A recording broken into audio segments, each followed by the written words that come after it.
Hello student, क्या हालचाल। तो चलिए आज हम देखेंगे यहाँ से कि यानी मैक्सवेल्स और न्यूटन्स का जो थ्योरी जो था दोनों में क्या डिफरेंस था, आज हम लोग उसको समझते हैं। अगर चैनल पर नए हैं तो चैनल को सब्सक्राइब करिए ताकि इस टाइप का नोटिफिकेशन आपको मिल सके। ठीक है, तो चलिए देखते हैं यहाँ से कि न्यूटन्स का यानी कॉन्सेप्ट क्या था और मैक्सवेल का यानी कॉन्सेप्ट क्या था ऑप्टिक्स यानी लाइट के बारे में। ठीक है, लाइट। ठीक है, तो देखिए, तो ये जो लाइट का जो कॉन्सेप्ट जो था और इसका जो थ्योरी जो था बहुत पहले से चला रहा था। ठीक है, तो इसमें जो न्यूटन साहब जो थे यानी अपने टाइम में सबसे पहले उन्होंने बोला था कि लाइट क्या है, एक पार्टिकल से मिलकर बना है जिसको हम लोग बोलते हैं यानी कॉर्पस्कल्स। ठीक है, और उन्होंने बताया था कि लाइट को ट्रेवल करने के लिए यानी मीडियम की ज़रूरत पड़ता है, जैसे एयर हो गया, पानी हो गया, ग्लास हो गया। ठीक है, अगर उसमें मीडियम रहेगा तभी जाकर लाइट ये ट्रेवल करेगा और आगे बढ़ा। ठीक है, तो इन्होंने तो अपना बात मान लिया। न्यूटन ने ये बोला कि लाइट को ट्रेवल करने के लिए यानी लाइट को आगे बढ़ने के लिए उसको मीडियम की ज़रूरत पड़ता है। ठीक है, और जिसमें मीडियम में जब लाइट जो ट्रेवल करता है तो उस मीडियम को बोलते हैं ईथर। ठीक है, यानी न्यूटन साहब ने बोला था कि मीडियम की ज़रूरत पड़ता है। ठीक है, उस ईथर मीडियम बोला जाता है, जिस मीडियम में लाइट ट्रेवल करता है उसको हम लोग बोलते हैं ईथर। ठीक है, अच्छा, तो ये जो साहब जो थे न्यूटन साहब, ये इनका कॉन्सेप्ट रहा। ठीक है, फिर उसके बाद एक और साइंटिस्ट है जिसका नाम था मैक्सवेल। ठीक है, तो मैक्सवेल ने बोला, उन्होंने प्रूव किया, भाई ये तो न्यूटन साहब ही तो बोल रहे हैं कि यानी ईथर एक मीडियम है, अगर मीडियम रहेगा तभी जाकर लाइट ट्रेवल करेगा, आगे बढ़ेगा। तो उन्होंने बोला अच्छा रुकिए, हम आपको अभी बता रहे हैं। अच्छा ये बताइए, ये है आपका सन बहुत दूर है। ठीक है, हमारा अर्थ कहाँ है, बहुत दूर है, यहाँ से यहाँ यानी सन से लेकर अर्थ के बीच की दूरी कितना है, बहुत ज़्यादा है। ठीक है, तो आप बताइए न्यूटन साहब कि हमारा सन और अर्थ के बीच स्पेस पड़ता है, स्पेस में तो कोई मीडियम नहीं है, तो फिर वहाँ पर लाइट कैसे आता है। ठीक है, वहाँ से चलकर हमारे अर्थ पर कैसे आता है। तो अब न्यूटन साहब का सर खुजलाने लगा। अब बेचारा सर पकड़ के कहने कि भाई ये हमारे पीछे पड़ गया, अब हम करे तो करे क्या। तो फिर उन्होंने न्यूटन साहब ने कहा कि भाई अब तो हमारा दिमाग काम नहीं कर रहा है। तो उसके बाद उन्होंने मैक्सवेल ने आकर ये समझाया न्यूटन साहब को और उन्होंने प्रूफ करके बताया कि देखिए लाइट जो है वो वेव है और वेव को प्रोपेगेट करने के लिए मीडियम की ज़रूरत नहीं पड़ता है। वेव तो बहुत सा वेव है, यानी कुछ ऐसा भी वेव है जिसको मीडियम की ज़रूरत पड़ता है, जैसे मैकेनिकल वेव है। लेकिन लाइट जो है नॉन मैकेनिकल है वेव है, इसको मीडियम की ज़रूरत नहीं पड़ता है।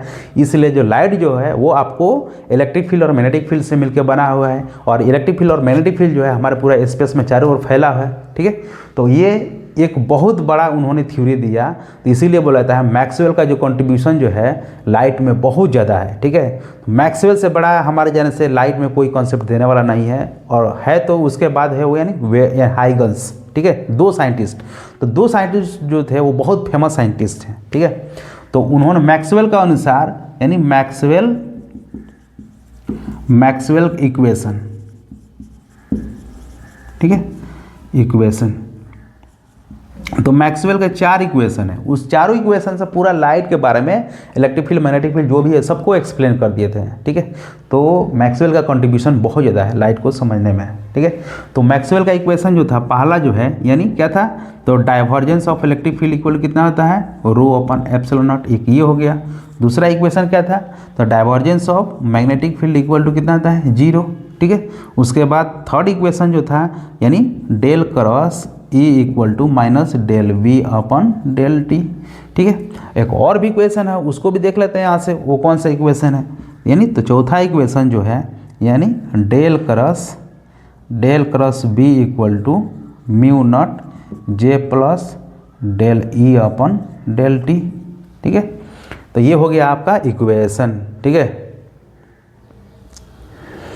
तो ये जो चारों इक्वेशन जो है, ठीक है, ये जो है यानी एम्पियर्स लॉ हम लोग पढ़ते हैं,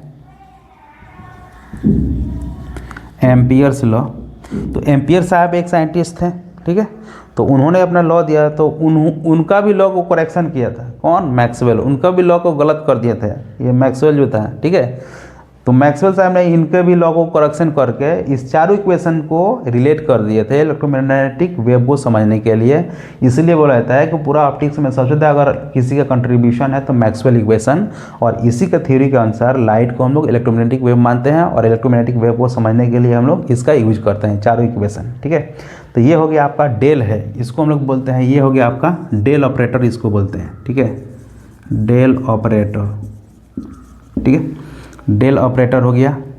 ये डेल ऑपरेटर जो है वो यानी वेक्टर और स्केलर दोनों जैसे बिहेव करता है जब आप पढ़िएगा तब, लेकिन आपके ये सिलेबस में ही नहीं है, ठीक है। जैसे मान कर चलिए आपको दिया है डेल ऑपरेटर, तो हम लोग क्या करेंगे, डेल एक्स आई कैप प्लस डेल अपन डेल वाई जे कैप प्लस डेल अपन डेल जेड कैप, ठीक है, ये हो गया, ठीक है। तो ये हो गया आपका डेल ऑपरेटर। इसमें बहुत ज़्यादा ये नहीं हम लोग को नहीं पढ़ना है, बस नाम से ये, तो ये 4 बहुत फेमस यानी इक्वेशन है मैक्सवेल का, ये रहा आपका मैक्स वन। तो देखिए अगर इस टाइप का अगर आपको कॉन्सेप्ट चाहिए तो हमारे चैनल को सब्सक्राइब कर लीजिए ताकि इस टाइप का नोटिफिकेशन आपको मिल सके और अच्छा से इसका बेनिफिट आप उठा सकें। ठीक, फिर हम लोग मिलते हैं नेक्स्ट वीडियो में, तब तक के लिए थैंक यू फॉर वॉचिंग।